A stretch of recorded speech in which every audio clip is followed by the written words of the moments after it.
मैं हूं आपके साथ नैना शांडिल्य। बहुत स्वागत है आपका हमारे खास कार्यक्रम देवभूमि में। बुलेटिन की शुरुआत इस वक्त की बड़ी खबर के साथ करेंगे।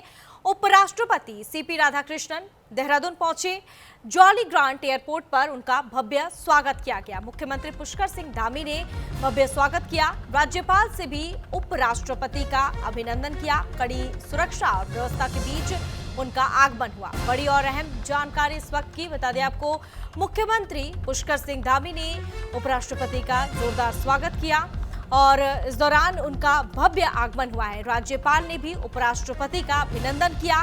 राज्यपाल ने भी इस दौरान अभिनंदन किया और कड़ी सुरक्षा व्यवस्था के बीच उपराष्ट्रपति सीपी राधाकृष्णन देहरादून पहुंचे। इस दौरान उपराष्ट्रपति सीपी राधाकृष्णन का जोरदार स्वागत किया गया। मुख्यमंत्री पुष्कर सिंह धामी ने जोरदार स्वागत किया और इस दौरान उपराष्ट्रपति से मिलने के लिए राज्यपाल भी वहां पर मौजूद थे और उनका अभिनंदन किया। इस दौरान कड़ी सुरक्षा व्यवस्था वहां पर था। कड़ी सुरक्षा व्यवस्था के बीच उपराष्ट्रपति का आगमन देहरादून में हुआ है और मुख्यमंत्री पुष्कर सिंह धामी भी मौके पर मौजूद रहे। जॉली ग्रांट एयरपोर्ट पर भव्य स्वागत किया गया।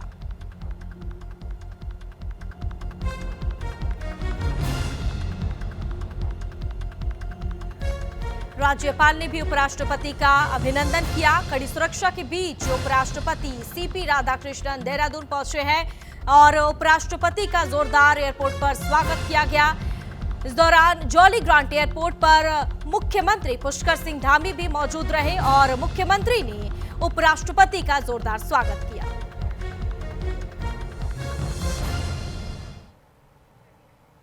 और इस बीच बड़ी खबर से आपको मुखातिब करवा दें। आपदा प्रबंधन सलाहकार समिति उपाध्यक्ष जसपुर पहुंचे और विनय रोहिलिया का बीजेपी कार्यकर्ताओं ने जोरदार स्वागत किया। बीजेपी जिला अध्यक्ष पूर्व ब्लॉक प्रमुख मौके पर मौजूद रहे और समिति उपाध्यक्ष ने नगर पालिका में गरीबों को कंबल बांटे। बता दें आपको यह खबर जनपद उधम सिंह नगर के जसपुर से है, जहां उत्तराखंड आपदा प्रबंधन सलाहकार समिति के उपाध्यक्ष विनय रोहिल्ला जसपुर नगर पालिका पहुंचे, जहां बीजेपी कार्यकर्ताओं ने उनका जोरदार स्वागत किया। इस दौरान बीजेपी जिलाध्यक्ष मनोज पाल पूर्व ब्लॉक प्रमुख मौजूद रहे। वहीं नगर पालिका में गरीबों को कंबल वितरित किया और मीडिया से बातचीत में उन्होंने कहा कि मुख्यमंत्री धामी के आदेश पर आपदा प्रबंधन ने एक बैठक की थी, जिसमें सारे जिलाधिकारी और अधिकारी भी मौजूद थे और साथ ही साथ एडवाइजरी भी जारी की गई थी। जहां शीतलहर का प्रकोप है वहां नोडल अधिकारी नियुक्त किए जाएंगे और शीतलहर के चलते कोई घटना ना हो, इसके लिए दिशा निर्देश भी दिए थे।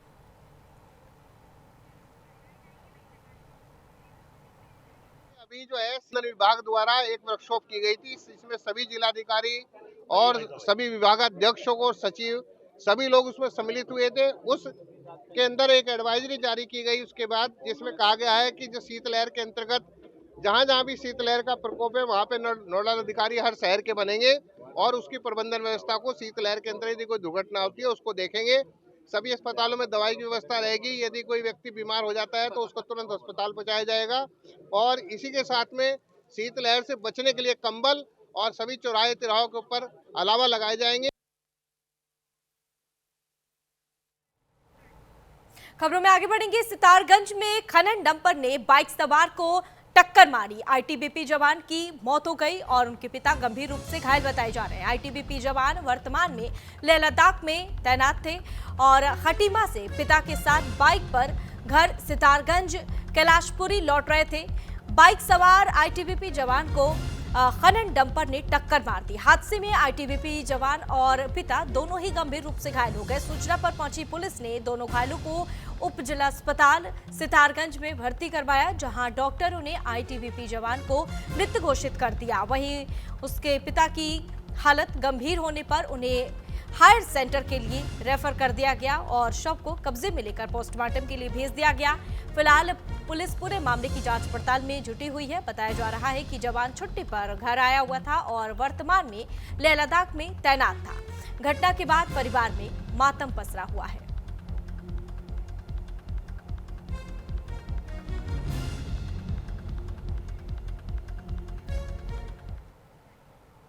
हरिद्वार में भ्रष्टाचार के खिलाफ विजिलेंस ने बड़ी कार्रवाई की है। जिला पूर्ति अधिकारी और सहायक को रंगे हाथ पकड़ा है। बड़ी और अहम जानकारी, बड़ी खबर से आपको मुखातिब करवा रहे हैं। बता दें आपको, विजिलेंस टीम ने दोनों को रिश्वत लेते रंगे हाथ गिरफ्तार किया है। विजिलेंस टीम अब दोनों से पूछताछ कर रही है।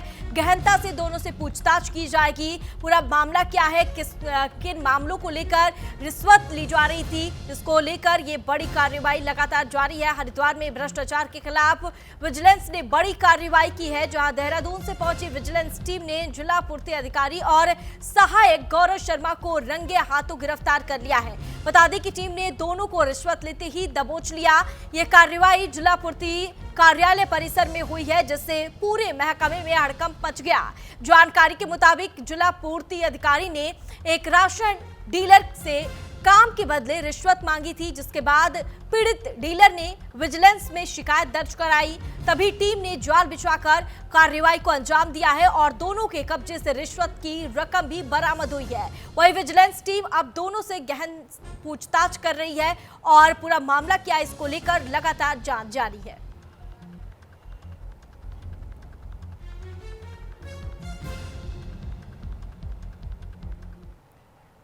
खबरों में आगे बढ़ेंगे। उत्तराखंड के रुद्रप्रयाग जिले में ऋषिकेश बद्रीनाथ राष्ट्रीय राजमार्ग पर एक दर्दनाक हादसा सामने आया है, जिसमें एक शख्स की मौके पर मौत हो गई। रुद्रप्रयाग से करीब 5 किलोमीटर की दूरी पर स्थित रोंतोली के पास एक बोलेरो वाहन अनियंत्रित होकर सड़क किनारे बने पैराफिट को तोड़ते हुए करीब 100 मीटर गहरी खाई में गिरते हुए सीधे अलकनंदा नदी में समा गया। सूचना मिलते ही पुलिस, एसडीआरएफ और स्थानीय बचाव टीमें मौके पर पहुंची और सर्च ऑपरेशन शुरू किया।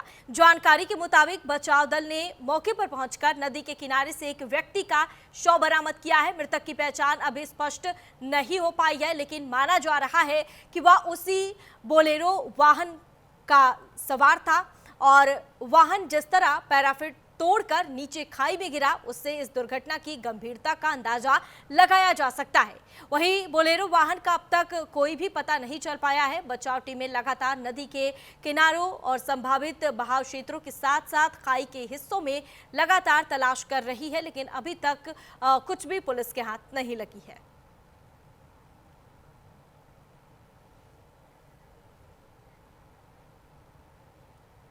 हरिद्वार के खानपुर क्षेत्र में तैनात रेंजर मोहन सिंह रावत पर ग्रामीणों ने गंभीर आरोप लगाए हैं। जहां ग्रामीणों का आरोप है कि रेंजर अवैध वसूली कर रहे हैं, साथ ही महिलाओं के साथ छेड़छाड़ जैसी घटनाएं भी सामने आई है। इन आरोपों को लेकर खानपुर के ग्रामीण बड़ी संख्या में हरिद्वार स्थित वन प्रभाग विभाग कार्यालय पहुंचे, जहां उन्होंने डीएफओ कार्यालय के बाहर जमकर नारेबाजी की। ग्रामीणों ने मामले में निष्पक्ष जांच कर रेंजर के खिलाफ सख्त कार्रवाई की मांग की है। स्थानीय ग्रामीणों का कहना है कि रेंजर लकड़ी बता दें आपको, कहना है कि कारोबारियों से महीनों में हजारों रुपए वसूलते थे।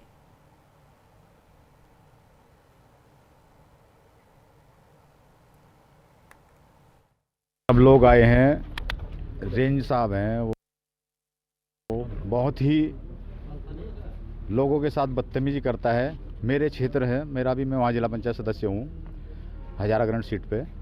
अब ये देख लो कि लगभग कम से कम 30-35 गांव के लोग आए हुए हैं। खानपुर रेंजर पे कई बार उसे कहता है, जब कोई, ये तो हमारे हक हुकूक हैं, जंगल तो हमारे ही हैं, रेंजर से ज़्यादा तो इनकी रक्षा करना हम जानते हैं, हमें रक्षा करनी है। देखिए, पिछले लगभग 1-1.5 साल से ये लोग आंदोलन कर रहे हैं। इन लोगों को परेशान किया जा रहा है, क्योंकि वो लैंड लॉक्ड या फॉरेस्ट लॉक्ड जगह हैं। चारों तरफ जंगल है, उस तरफ गांव हैं, लोगों के गांव से आवाजाही है, उन लोगों के हक हकूक हैं। वर्किंग प्लान में साफ लिखा हुआ है कि भाई लंटाना फ्री मिलेगी, लकड़ियाँ वहाँ से बीन सकते हैं, आना जाना कर सकते हैं। भारतीय वन्य जीव अधिनियम की भारतीय वन अधिनियम की धारा जो है 25 बताती है कि आप किसी के रास्ते बंद नहीं कर सकते।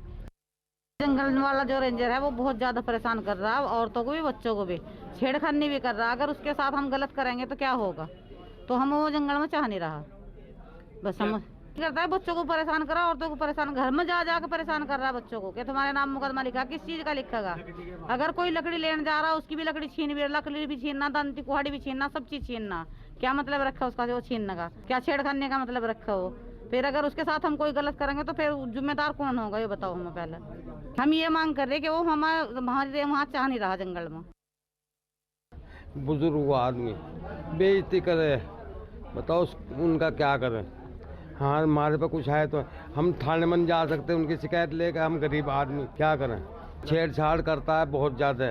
ये तो महिला खुद बता देंगी, ऐसे इंसान हमने नहीं देखे आज तक।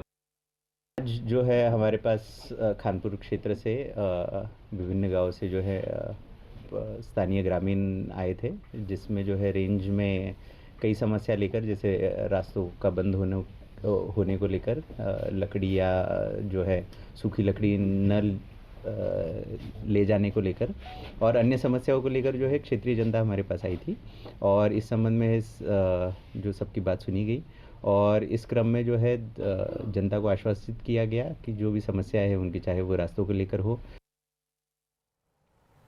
बेरीनाग में 2 विधानसभा के केंद्र बिंदु मुवानी कस्बे में पूर्व दर्जा राज्य मंत्री खजान गुड्डू के नेतृत्व में महापंचायत का आयोजन किया गया, जिसमें गंगोलीहाट विधानसभा में दर्जनों गांवों की सड़क समस्याओं को लेकर कांग्रेसी कार्यकर्ताओं और ग्रामीणों ने महापंचायत की, साथ ही कादेश्वर तक सड़क का निर्माण सहित 8 सूत्रीय सड़कों की मांग को लेकर तहसीलदार के जरिए सीएम को ज्ञापन भेजा। तो वहीं इस मौके पर पूर्व दर्जा प्राप्त राज्य मंत्री खजान गुड्डू ने कहा कि अगर जल्द ही मांगे पूरी नहीं होती है तो ग्रामीणों के साथ मिलकर उग्र आंदोलन किया जाएगा। तो वहीं इस मौके पर ब्लॉक अध्यक्ष कांग्रेस कमेटी कमलदीप सिंह, मनोज सानी सहित सैकड़ों लोग मौजूद रहे।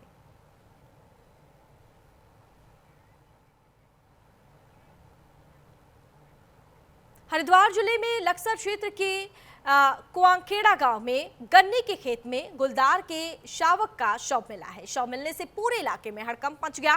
सूचना मिलते ही मौके पर पहुंची वन विभाग की टीम ने शव को कब्जे में लेकर पोस्टमार्टम के लिए चड़ियापुर रेस्क्यू सेंटर भेज दिया है और पूरे मामले की जांच पड़ताल में पुलिस जुट गई है।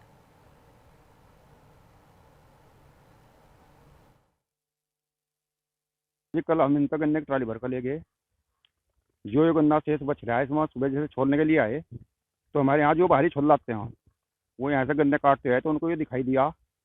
दिखाई देने पर उन्होंने और छोल्लाओं को बताया, सूचना दी गई गांव में फोन से। हमने ना मना किया, हम कहा भाई खेत से बाहर निकल जाओ। उसके बाद वन विभाग को मेरे गाँव के एक लड़के ने, जिसका नाम सिट्टू का है गाँव तो वैसे, उसने वन विभाग को सूचना दी और फिर वन विभाग के अधिकारी आकर उन्होंने यहाँ देखा तो जैसे ये बता रहे मर्द पाया गया है। खबर रामनगर से है, जहां आबकारी विभाग की टीम ने अवैध कच्चे शराब के खिलाफ कार्रवाई करते हुए एक आरोपी को मौके से गिरफ्तार किया है। जहां मुखबिर की सूचना पर आबकारी विभाग ने भगवा बंगर गांव में छापेमारी की और इस कार्रवाई में भारी मात्रा में अवैध शराब बरामद की गई है। इस पूरी कार्रवाई में आबकारी रुचिका कांडपाल निरीक्षक और उप आबकारी निरीक्षक, प्रधान आबकारी सिपाही सहित विभागीय टीम भी मौजूद रही। साथ ही आबकारी विभाग ने स्पष्ट किया कि क्षेत्र में अवैध शराब के खिलाफ अभियान लगातार जारी रहेगा।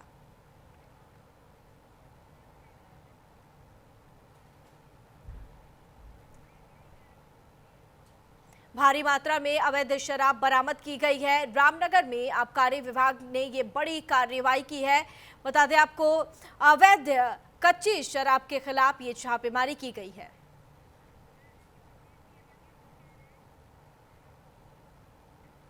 खबरों में आगे बढ़ेंगे। अल्मोड़ा में प्रभारी एसओजी निरीक्षण भुवन चंद्र जोशी, थानाध्यक्ष सल्ट कश्मीर सिंह के नेतृत्व में एसओजी और सल्ट पुलिस टीम ने चेकिंग के दौरान एक कार से कुल 44 किलो से ज्यादा की कीमत का गांजा बरामद किया है और मौके से 5 आरोपियों को गिरफ्तार करते हुए एनडीपीएस एक्ट के तहत एफआईआर दर्ज कर पुलिस आगे की कार्रवाई में जुट गई है।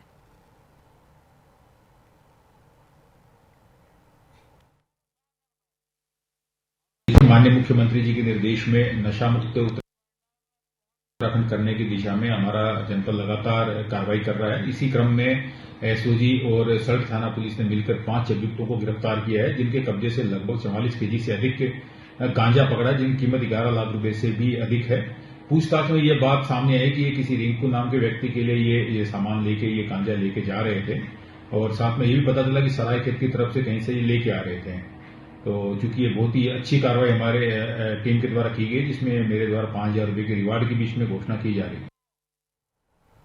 उत्तरायणी मेले की आड़ में स्मैक तस्करी की साजिश को बागेश्वर कोतवाली पुलिस ने नाकाम कर दिया है, जहां पुलिस अधीक्षक चंद्रशेखर गोड़के की रणनीति के तहत एसओजी और कोतवाली पुलिस ने भारी मात्रा में अवैध स्मैक के साथ एक तस्कर को भी गिरफ्तार किया है। बरामद स्मैक की अंतर्राष्ट्रीय कीमत करीब 2 लाख रुपए बताई जा रही है। बताया जा रहा है कि आरोपी पहले भी स्मैक तस्करी में जेल जा चुका है और उसके खिलाफ एनडीपीएस एक्ट में मुकदमा दर्ज कर कोर्ट में पेश कर अल्मोड़ा जेल भेजा गया है। फिलहाल पुलिस पूरे मामले की जांच पड़ताल में जुटी हुई है और आरोपी से भी गहनता से पूछताछ कर रही है।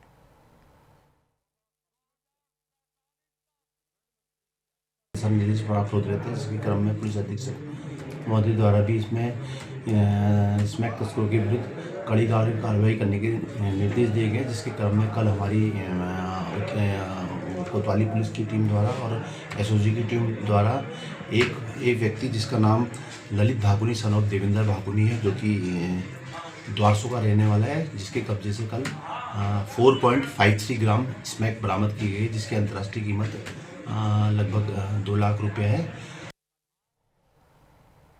खबरों में आगे बढ़ेंगे। खबर रामनगर से है, जहां नेशनल हाईवे 121 पर उस समय अफरा तफरी मच गई जब एक हाथी अचानक बीच सड़क पर आ गया। बता दें कि हाथी के कारण हाईवे पर घंटों लंबा जाम लगा रहा और राहगीरों में दहशत का माहौल बन गया। हालांकि इस दौरान कुछ लोगों ने हाथी को अपने मोबाइल फोन में कैद कर लिया और कई युवाओं ने लापरवाही दिखाते हुए हाथी के साथ सेल्फी लेने की कोशिश भी की, जो किसी बड़े हादसे को दावत दे सकता था। काफी देर तक शोर शराबे और लोगों की आवाजाही के बाद हाथी सड़क से हटकर जंगल की ओर चला गया, जिसके बाद यातायात धीरे धीरे सामान्य हो सका। तो वही वन विभाग ने लोगों से अपील की है कि इस तरह की घटनाओं के दौरान सतर्क रहें और जंगली जानवरों से सुरक्षित दूरी बनाकर रखें, ताकि किसी भी तरह की अनहोनी से बचा जा सके।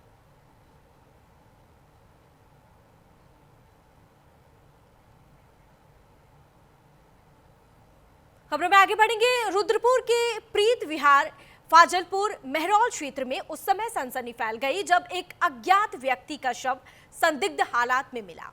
बता दें आपको, शव मिलने से पूरे इलाके में हड़कंप मच गया। सूचना मिलते ही मौके पर पहुंची पुलिस ने शव को कब्जे में लेकर पोस्टमार्टम के लिए भेज दिया है और घटनास्थल को सील कर दिया गया है। वहीं घटना की जानकारी मिलते ही क्षेत्राधिकारी प्रशांत कुमार भी पुलिस टीम के साथ मौके पर पहुंचे। उन्होंने घटनास्थल का निरीक्षण किया और जांच में किसी भी तरह की लापरवाही न बरतने के निर्देश देते हुए कार्रवाई तेज करने को कहा है। एक डेड बॉडी मिलने की सूचना प्राप्त हुई थी, जिस पर हमारी टीम मौके पर पहुंची थी। मौके पर एक अननोन डेड बॉडी हमें प्राप्त हुई है। हमें बॉडी से कोई आईडी बरामद नहीं हुई है। उसके पास से एक फ़ोन बरामद हुआ था, अभी इसकी शिनाख्त की जा रही है। फ़ोन पर जो पहले कॉल्स आए हैं उनको देखा जाएगा किससे बात की गई थी। और मौके पर अभी हमारी एफएसएल टीम पहुंच चुकी है। बॉडी को मॉर्चरी भिजवा दिया गया है। एफएसएल टीम मौके से जो एविडेंसेस हैं उनको कलेक्ट कर रही है और जो आगे कार्रवाई है इसके बाद वो प्रचलित है। सबसे पहले हमारा प्रयास ये रहेगा कि बॉडी का शिनाख्त करके घटना क्या रही, आसपास के लोगों से पूछा जा रहा है। और देवभूमि के इस स्पेशल बुलेटिन में फिलहाल के लिए बस इतना ही। आप एक रुकेंगे छोटे से ब्रेक के लिए, ब्रेक के बाद फौरन हाजिर होंगे।